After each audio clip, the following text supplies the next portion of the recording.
Wade Luquette. I am the program director at Gwynedd Mercy University. Thank you all for coming. And what an event this is to bring all these amazing Mercy universities together, social work programs together. It's just wonderful to be with everyone. So I'm excited about presenting this one because this has to do with our foundress and the founding sisters and whether or not they may have had a part in actually the founding of social work and got left out of the history. So I'm going to share my screen. We will get started. So we got a lot of slides to cover. And here's what I would like you to do, if you would. I want you to use the chat room and just write things. If you agree with something, if you don't agree with something, if it's a wow, if it's something new, let me hear what you're thinking. I would love that. And so, and you will just kind of take a look at it, and maybe we'll stop somewhere in there to see what you all are thinking. So I'm going to take you on a little bit of a ride. So I think you all know the beginnings of social work. You probably got this in your intro class, that we hear that Jane Addams is the mother of social work, and she started Hull House. She inherited some money, and she got together with a group of her other friends, and they all got together and began this thing called the Settlement House. And we consider that the roots of social work in the United States. Well, here's what I was thinking. We also know somebody that did this 60 years earlier, and that's Catherine McCauley. She inherited some money, got together with a group of her friends, not wanting to be sisters at first, were forced into doing that, and built a house in Dublin, Ireland on Bagot Street. And in that house, we're doing very similar activities as a settlement house. So I began to come up with a question. So you all are in school now, and your teachers will tell you that any good research starts off with research questions. And so my questions were they doing something that can be considered social work? Number two, did they in fact influence the beginnings of social work, either through direct contact or through meeting someone that influenced social work? And number three, if they did influence social work, why were they left out of the history? And so I hit the archives, some really old stuff I was looking at. And one of the things about writings back then, one, it's more accessible because of sites like archive.org. But I want to see if there was any writing about people meeting and what was going on. And as one of the sisters told me, one of the archivists said, they were too busy doing the work to actually do much writing. And so I found some things. Certainly Catherine McCauley wrote some things. But the other thing is we didn't have photographs back then. That didn't come until about 1860 or so, with some very bad photographs. Or did we have photographs? You see, before photography, there were illustrators, and illustrators would do these pen and ink drawings for newspapers and magazines. And one of the best around was Sister Mary Claire Agnew. And she was a sister who was a very talented artist, as you'll see in just a minute. And what she did in 1839, she followed a group of sisters and looked at the work that they did. And the book was published in 1840. You can see it's a long title, Illustrations of the Corporal and Spiritual Works of Mercy by a sister from the Religious Order of the Sisters of Mercy, with descriptive anecdotes. I put that in there for a reason. I said that for a reason because there's something I want to tell you about the illustrations a little bit later. And so, we all know about the sisters in teaching. And so we know that they had classrooms. So this is a classroom on Bagot Street. And they would have 200 girls come in. And you can see how they would do it. They would be in these circles, these semicircles. And there'd be 20 girls to a semicircle. And there were 10 of these. So there were about 200 girls in this picture, or in this room. And if I can show you some interesting things, there's the ever-watching eye of the head sister. I guess that would be the principal. There's a little girl here who's about to get in big trouble. I'm not sure what she's doing. It looks like she's trying to show the sister a card trick. Is this your card, sister? And then there's this little girl here who, oh man, she's in big trouble when she gets home. And so, but the illustrations are just very, they're graphic, and they just really tell a story. So this is the education they did that we always know that the sisters say they did. But I want to ask you if you would, in the chat room, in the chat box, tell me if the pictures you're about to see are social work, if you would consider it a type of proto-social work. So in this picture, this is a woman who obviously must have had some kind of a loss. Maybe her husband died. And there are two sisters in here consoling the family. And you can see that there's a little girl here and she's crying. And so it's a very sad scene. So the sisters are there helping them with their grief. And this one, you can see that there's somebody that's sick. And so the sisters are there praying over him, taking care of him. I think the one back here, I think she's giving him something, giving the woman something, maybe food. Is this a type of proto-hospital social work or working with the sick? So here's two sisters, and they're giving this man who's thirsty, they're giving him some water. And obviously, I think he's homeless. I think that's the international symbol of homelessness back then, when you had your belongings on a cane. And there's this dog, and I love his tail because it looks like it's wagging. And so so they're giving him drink. These are their sisters working with a group of women. And gosh, I think I've run group therapy sessions that look a little bit like this. And so they're supporting women. And here's one that might look familiar. So this is a woman who's getting some type of counseling. And so, so she's sitting with the sister who's giving her some kind of counseling. And then there's this one. This is really interesting. This is a domestic violence scene. And so you can see the things have been turned over. The family's in a bit of distress, and the sisters are there working with this family. Now, let's see. Sigfredo, am I on? I see a whirling ball. Am I still being heard, Sigfredo? We could hear you. I Okay. think it's just loading. Oh, okay. Okay, I was just worried about that. If it does load, though, there are some comments on the chat that I could go ahead and read out. Yeah, sure. Yeah, so let me finish this part, and I'm going to ask that real quickly, Sigfredo. So, Okay. So now, in fairness, remember it said at the beginning, it said with anecdotes. So there were stories that went along with this. Now, the sisters were a product of their time. And so there's only so many things they could do. So this was a period of time where you couldn't get divorced. Women were pretty much owned. And so so what the sisters are saying to her, the woman says, for this, I gave up my dowry. And the sister said, well, you know, if you got closer to God, things would get better. That's certainly not how we would counsel someone these days. We certainly would help them get some help so they don't get hurt. And the one previous, oh boy, this is going to get stuck on me.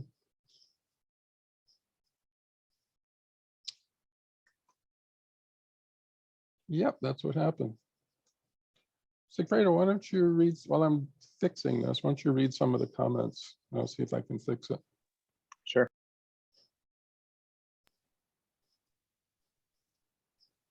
So our first comment is from Pamela. She wanted to let you know that she did read your article for social work education in 2020.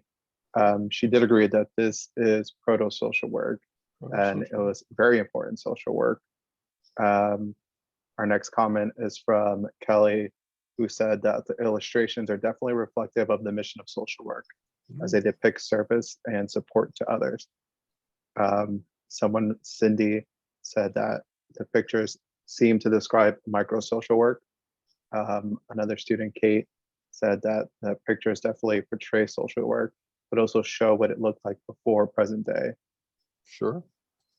And then we have from Maria Widening, looks like social work with domestic violence or a crime scene. So it seems like the majority have agreed that it is some kind of proto-social work. Yeah, so I think we can say that one of the questions we had was, I think was answered, that it is a type of social work. Let me see, I'm taking a different route here, 1 second. Okay. Yeah, so it's a type of proto-social. We can't say it's social work, right? We can say that it's some sort of beginnings of something. Yeah, I wanted to tell you about this one. So, you know, the woman in this one, she had some exciting news about something that was happening where she'd have to move outside of Dublin, and she's very excited about it. And the sister said to her, you know, when you're excited like that, that's oftentimes a sign that maybe you shouldn't do it. So this is not something that we would do. You would flunk your your counseling skills classes, but they were trying. They were giving it their best. So I think we can say that there's some sort of work, as social work, and you know, one of the things. Well, I'll tell you this real quick too. Is where does this term social work come from? You ever thought about that? Why are they calling us social workers? And so I have an article that I just submitted where we look back the history of the word social work. It gets misplaced with a man by the name of Simon Patton, who was an economist at Penn. It said it was 1905. And we found in the archives uses of the word social work going back to 1855. And that earliest usage of it was by a woman who was writing about the Sisters of Charity, but I think they were actually Sisters of Mercy. And they said men do the spiritual work and women do the social work of the church. So that is probably why we're called social workers, because they do the social work of the church. So as you know, it spread, social work spread.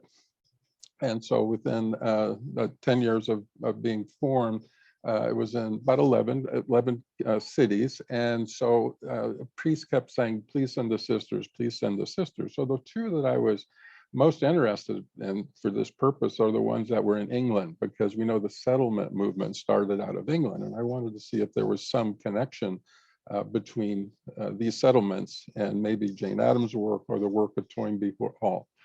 So Jane Addams and Ellen Gates Starr both made trips to England before opening up Hull House in 1889.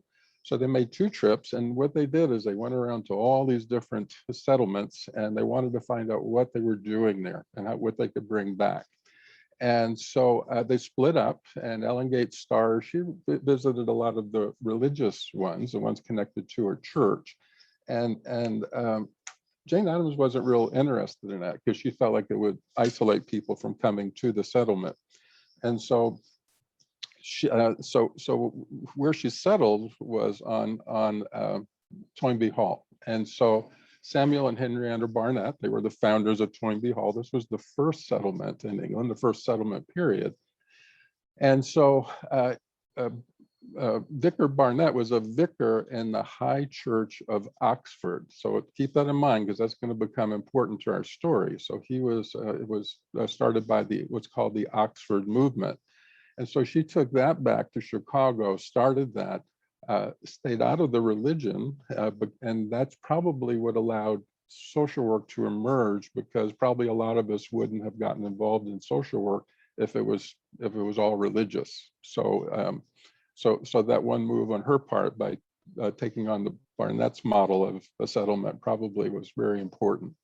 So I wanted to find out in her travels if she had met any of the Sisters of Mercy, if she had been to any of the Houses of Mercy.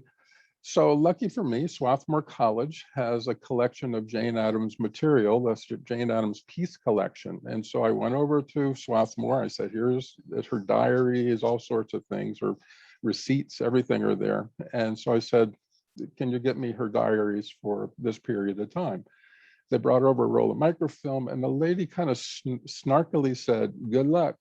And I didn't know why she said that. And then I started looking. Jane Addams obviously didn't go to Catholic school. Her handwriting is illegible, and just reams and reams of paper, and you could hardly make out anything. And so I wasn't able to find if she visited any of the Houses of Mercy. But I did say, reason I copied this one is it says Bermondsey, and Bermondsey had a House of Mercy in it. So I just copied that because I knew she was now nearby anyway. So then what I wanted to find out, what about proximity? How close was Toynbee Hall to a House of Mercy? And so that brings us to this place. This is Providence Row Night Refuge. And so it was built in 1860. All right, so Toynbee Hall, I think, was 1886. So this is about 25, 26 years ahead of Toynbee Hall. And this was built by a church, but was managed and run by the Sisters of Mercy. And so what this did was, this was an alternative to the workhouse. Back during this period of time, England punished that's poor. They felt like they were being lazy. So if they needed the last thing that they could do was go to the workhouse. It was really like a prison, and they would spend all day breaking rocks for roads or taking rope and untwisting rope and just really horrible things, because the feeling is that they would hate it so much in the workhouse that they would go out and get a job, as if that worked. But what the night refuge is that people had to go out during the day and look for a job, and at night they could stand in line at the night refuge, and they would have a place to sleep. The sisters would console them. They would help them with clothes. They would have music, things like that. So a little like settlement house, except you live there. And so how far was it? Well, it's 3 blocks away from Toynbee Hall. It's very close. And so you would think they might have met some way, Toynbee Hall and Providence Row. So here's a couple of things about Providence Hall. So Providence Row. So you can see there was a women's entrance here, and you can see the women, and there's a little child here, so women can come with their children. Far more men on this side. There's a lot of guys there. And so for the women, they had beds for the women. And if you look right behind the beds, you see the little bunk beds, and that would be for the children. So they were fairly comfortably taken care of. I think this photo is a little bit later because I think I'm seeing electric lights. So this is a little bit later. But it was a place set up where people could stay in the evening, where they weren't on the streets. Now, on the men's side, it was a little different because it had so many men. And so this is how they slept. These mattresses are covered in leather. And so it became known as the Leather Hotel. And the sisters, always practical, you know, they built these. So in the front, I think you all can see my pointer. In the front, there's a slat. And if you take the slat out, you can dust any crumbs or anything. You dust that into the middle of the floor and you can clean up that way. If you take off the second slat, you have room underneath the bed now for the men's belongings. And so very practical place where they kept it fairly clean. Lots of meals were served there. I think there was some statistic over 1 million meals over a period of time. This is the dining hall. This is a beautiful drawing of the work that's being done there. And you can see there's 2 sisters there taking care of the women. So I wanted to find out if there was a contact between the 2. So I wrote to the archivist at Toynbee Hall and also at Providence Row. They searched their records and they said they couldn't find anything written, but they're so close, a football field apart, that it's highly likely they would have at least come into contact with each other. So again, a little bit of a dead end. Wow, where do you go next? You know, we got them close, but no contact. Let me stop for 1 second and see if there are comments. And if anybody wants to even turn on their microphone. Because I know I'm talking fast.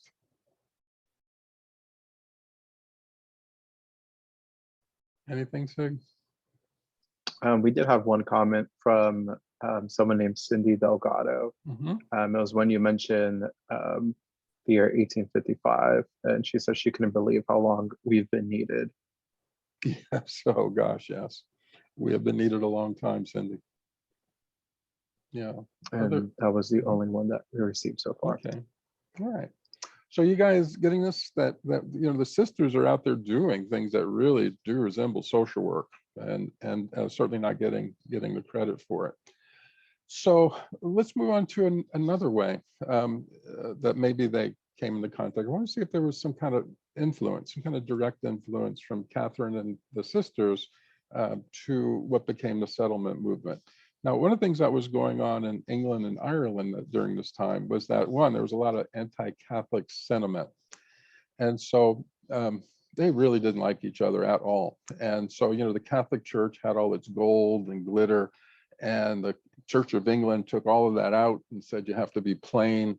And so this cartoon is a bit representative of this. These 2 gentlemen on the left here, they represent the Church of England. You can see their noses up in the air, they're a little snooty. So that's the Church of England. The Catholic Church was always represented by the bull. And so this is supposed to be the Pope, and you can see he's big and angry and the elephant in the room, so to speak. But here's the interesting one: is over on this side, there are two black sheep, two people looking at him, kind of disgusted. And then it says on the sign, it says Puseyite breed of black sheep. Puseyite breed of black sheep. So what is a Puseyite? Well, this was beginning about 1833. There's something called the Oxford Movement. And it was Edward Pusey and John Newman. Now, John Newman, they were both Church of England. John Newman later became Catholic. But Edward Pusey, what they were trying to do is bring back some of the glitter and gold, some of the things that the Church of England called Romish or Popish. And so they were trying to bring back a few little things like confession and communion. They wanted to bring some of that back. And it was filled with lots of drama. And what it ended up with is the Anglican Church, the High Church Anglican. Remember, I told you about Barnett being part of that, about that Anglican Church. So now Pusey had a little bit of a problem. Pusey had a sad life. His wife died. He lost some children. And he had several daughters, and one of them wanted to be a Sister of Mercy. Okay, so remember back then, marriage was slavery, so to speak. So that's why a lot of women entered the convent, because it might have been better than being in a marriage. So she wanted to enter, become a Sister of Mercy, but there were no Anglican sisters at that time. And so Pusey began visiting the Sisters of Mercy in Dublin. He made several trips and met with Catherine. And so we have writings about that. So this is in a book, beautiful book. You can find on archive.org, Leaves from the Annals of the Sisters of Mercy, about his visit. And it said, among the guests were Dr. Pusey and his daughters. He was greatly attracted to the Holy Foundress, who took much pleasure with her, conversing with her. Far from reciprocating these sentiments, she was not at all favorably impressed by the head of the Puseyites, whom she considered negligent in his dress, almost imbecile, yep, she went there, in appearance, and not strong intellectually. She never entertained any hope of his conversion, though at the time he was considered nearer to God than any other man in his communion. So she wasn't impressed with him, but he liked her. So this is a direct quote from her writings. So we had a long visit from Dr. Pusey, Oxford, whose opinions have created so much interest. His appearance is that of a negligent author, such as some of the poets are described. His manner most pleasing, his countenance is not expressive of strong mind, but in conversation, he does not betray any imbecility. That was a word used for intellectual disability at the time. Except for the wanderings of all Protestants. So she has an opinion, Catherine. And this is another thing written about it, said that Dr. Pusey visited convents of mercy in England and Ireland. So we know he went to several, a good deal about this time, and later often accompanied by his daughters. One of those, who died young, though not Catholic, wished to enter a convent. Perhaps it was in her memory that he founded, with the cooperation of Miss Sellon, an Anglican convent of which he made himself the director, and in which he copied minutely all he learned of the Catholic convent. So he visited Catherine, found out everything they did, and started a Anglican Sisters of Mercy, even called them Sisters of Mercy. So this is Mrs. Sellon. And Newman, who was still working with him at the time, said that he believed Pusey really wanted to do this. And he said that he said that setting up these institutions are the only means of saving some of our best members from turning Roman Catholic as a way of escaping marriage. So they got set up. This is St. Dunstan's Abbey, and you can see a lot of the things that the sisters were doing. Is home for the delinquent boys, refuge for training girls. Now the problem with this was two things. One, she was not a very good manager of people. Apparently, she was a little mean, and the other is it was falling on Victorian principles that during that time, women were supposed to get married and have children, and that's how the family stayed in balance. when you set up a sisterhood, it takes the woman out of marriage. It messes up the Victorian family. And so there was, so people got very angry about this. Now, why didn't they care about the Catholics? Because they weren't reproducing, right? The sisters, if they weren't having children, in their mind, well, one less Catholic child. So they're okay with the Catholic sisters, but not the Protestant sisters. So this is, I know this is long, so I'm going to read it for you because it's very telling of what we're going to get into. So this is someone who is a scholar of Christian socialism. There was an attempt to socialize or Christianize socialism. And so he's considered a social reformer at this time. And he says, I have thus plainly expressed my sense of the dangerous tendency of Miss Sellin's institutions. I have to state as plainly what I conceive to be the cause of the evil. I deem it to be this mainly, that there is no man in the institution.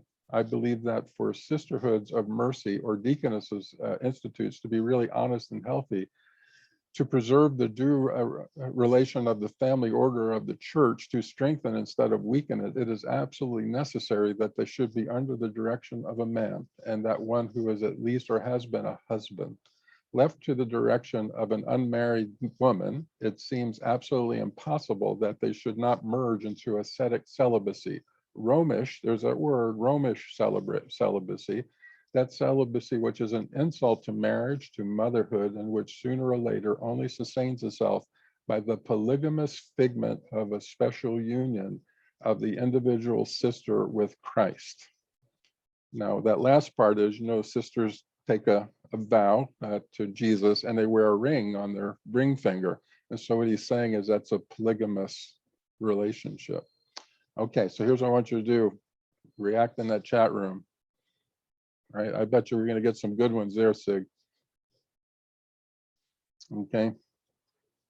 So now here's what you need to know about these two groups of sisters too, is I'm sure you all have heard of Florence Nightingale. She's considered the mother of modern nursing. So her nurses were the Sisters of Mercy. When they were in the Crimean War, her nurses were the Sisters of Mercy. And there's some new research that said she was really the mouthpiece for the sisters, that the sisters were actually the ones that showed her about clean nursing and all the things that they had learned. What you got, Sig? I did get a message from before from Kelly saying, I feel like the roles of the sisters reflect the basis for gender inequality. Women doing social work, men were in a more powerful, visible place of this ministering. Yeah, well, you wouldn't be wrong about that. That's right. But what the research is showing, the one that we're doing now on the origins of the term social work, is that this was social employment. They were calling it. You're right about that. It was terribly gendered, and it still is, because our salaries are lower than other professions. So we have a lot of work to do around that. Okay, so here's what we're beginning to see, and this is why I think they were left out of the history, is because they were Irish, they were Catholic, and they were women. And so so we're beginning to see in that last slide about women and the roles of women during that period of time. And Catholic, we had the, see, I want to make sure, there's a slide coming up that's really kind of shocking, and I want to make sure I prepare you for that. It's almost a trigger warning. Okay, that's not the next one. Okay, so women were pulled out of this, but Pusey also still had a dream of this even back in 1838 for something very similar to this for men. But look at the difference. You're right, whoever said that about the gender things, the men would be paid.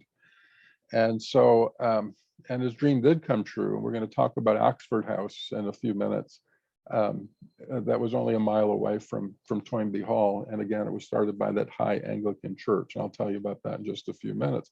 But you can see there's this difference. Women had to do it for free, and men were going to get paid for it. So there certainly was that gender difference. So now I want to tell you about the Irish and what people thought about the Irish. Now, you all may know about the penal laws and started in the 1600s. where Irish people really just lost their rights. And so if somebody was English, they came to Ireland, they liked your farm, they could just take it. You had no voting rights. During the Great Famine, England was shipping food off of Ireland while 1 million Irish people died. So it was not an easy place to live if you were Irish, and just the way they thought of people. So the next slide I'm going to show you is a little hard. And there's a fellow by the name of Charles Kingsley, and he is considered a social reformer. And so he was visiting Ireland, and this is a letter part of a letter he wrote to his wife when he saw people who are Irish. And so I'm sorry for the hardness of this. He really, well, I'm just going to go ahead and read it. You'll understand when you see it. So this is what he said about the Irish people. He was passing along the way in his cart, and he said, "I'm haunted by the human chimpanzees I saw along that 100 miles of horrible country. I don't believe they're our fault. I believe they are not only many more of them than of old, but they are happier, better, more comfortably fed and lodged under our rule than they ever were. But to see white chimpanzees is dreadful. If they were black, one would feel would not feel it so much, but their skin, except for their tan by exposure, are as white as ours." Charles Kingsley is considered I'm going to take that off, because he's considered a social reformer, and there are buildings named after him. In New Orleans, where I'm from, there's the first settlement was called Kingsley House, not named directly for him, but the lady who built it admired Kingsley and named her son Kingsley, so it's named after her son. So boy, if there was ever a need for cancel culture, that might be it. That's just a horrible thing to read, but it gives you an idea what people thought of Irish people, that they were chimpanzees. And so now we got women, and we got Catholic, and we got and Irish. So reasons they were kept out of the history. So what happens then? So the times are now becoming, we're beginning to think about social reform, and this is still pre-settlement movement. Settlement started in about 1885, 86. And so the people of the Oxford movement, they were pretty much following some of Pusey's directives. And they were studying human condition, and they wanted to reduce poverty, but the church had ostracized them, the Church of England. And so what they were doing is not giving them churches. And so they were going on street corners and doorways, and they were preaching in the streets, and they were called slum priests. And after a while, the slum priests were given buildings, and the buildings were settlements. And so Toynbee Hall was the first, but at the same time, there were people who said Toynbee Hall is not religious enough. And so 2 months after Toynbee Hall opened, Oxford House opened. The Oxford House is still in operation, as is Toynbee Hall, about 1.5 miles away from Toynbee Hall. And it was based in High Church.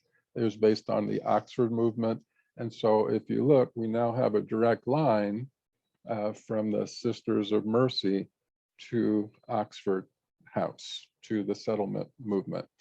And so did they have an influence? Yeah, I think so. What do you all think? Why don't you write something in the chat? Do you see the connection? Am I out of my mind? I can be that. What do you all think? So what kept them out? Well, the lingering effects of the penal laws. People were just hateful of the Irish. They were women. Women's place was in the home during the Victorian era. And so how could they have come up with this idea? So they weren't given credit for that. And also because they were religious, especially religious Catholics. And so they were kept out of the history books for that reason. So here's, what are the implications? There's not a smoking gun. We couldn't find any place where they said that, oh, we're going to take this from the sisters, or we couldn't find direct contact like that. It was the spirit of the time to help, the zeitgeist, the spirit of the time. And so I think the sisters are doing it before the settlement movement, so they were ahead of their time. And rather than change history, it might be better to broaden history. Social work history is rich. It's interesting if you really get into it. And so, you know, the men of Toynbee Hall were very important. All these settlements that came out, Jane Addams, Mary Richmond, all of them are very, very important. But it left a part of the root system out. And so I think what we need to do is begin putting that back in to put it back into the history. So what can we do? Well, we need more research. There could be a smoking gun. I just haven't been able to get over to England and Ireland. I was in Ireland at Bagot Street, but you know, there's probably things there that we could find out more about. For you professors, we need to present this in our classes. This needs to become a part, especially at Mercy institutions, so that students know the legacy of the sisters, and presenting at conferences where we can. This is a published paper. It was in the Journal of Social Work Education this past year. There was an earlier one I did in 2005. I've been obsessed with this since about 2005.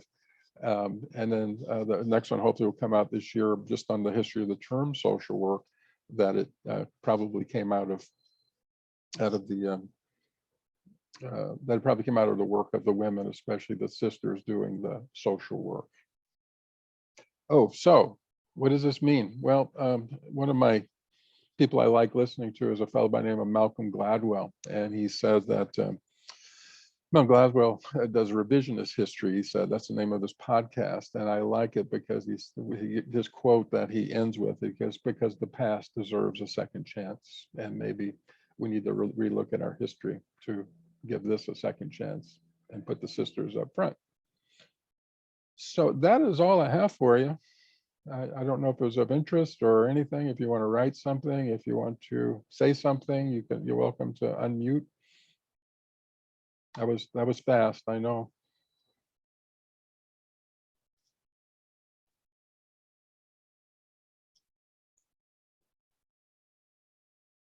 I see a fascinating thank you. Thank you so much. Have a nice night. You too. Anybody want to say anything or ask a question? I see some of my friends there. David Hi. Hay. Oh, hey, Wait, Maria. it's Maria. Hi. One Hi. of the things that's always bothered me is the history of religion, not just any religion, any one particular religion, and the way they've treated women throughout history. Sure. So leaving them out of this part of history just seems like, you know, because we have such a patriarchal system, you know, it makes it hard to incorporate women's role in history.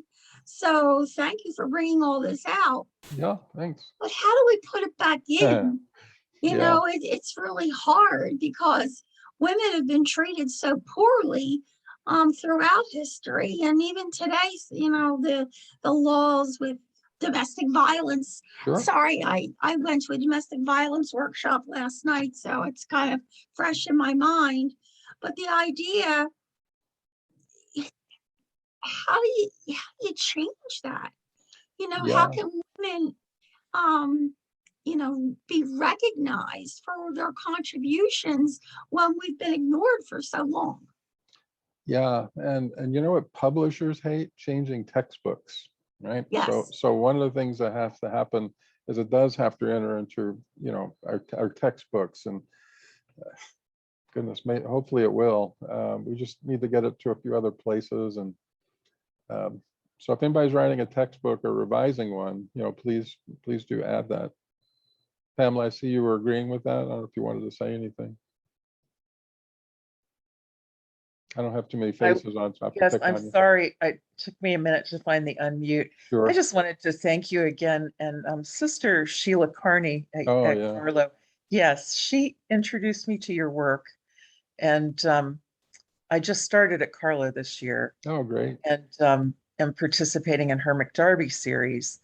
And I wanted to thank you because it is terribly important. I teach social welfare history and social welfare Yes, and I I was really shocked and upset.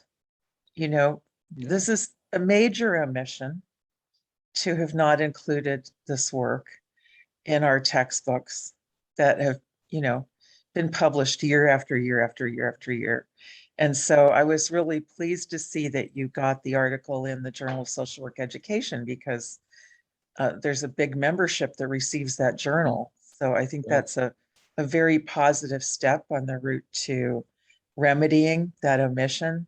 And I know I plan to use your work in every future class I teach in social welfare history. So thank you very much. I appreciate that. Yeah, thank you. What is it? Would you be PowerPoint? David, I think I probably can. Let me figure out how to do that, and I will do that, David. Okay. Is there more? Are we done? I left a comment too. Oh, sorry. Am I interrupting?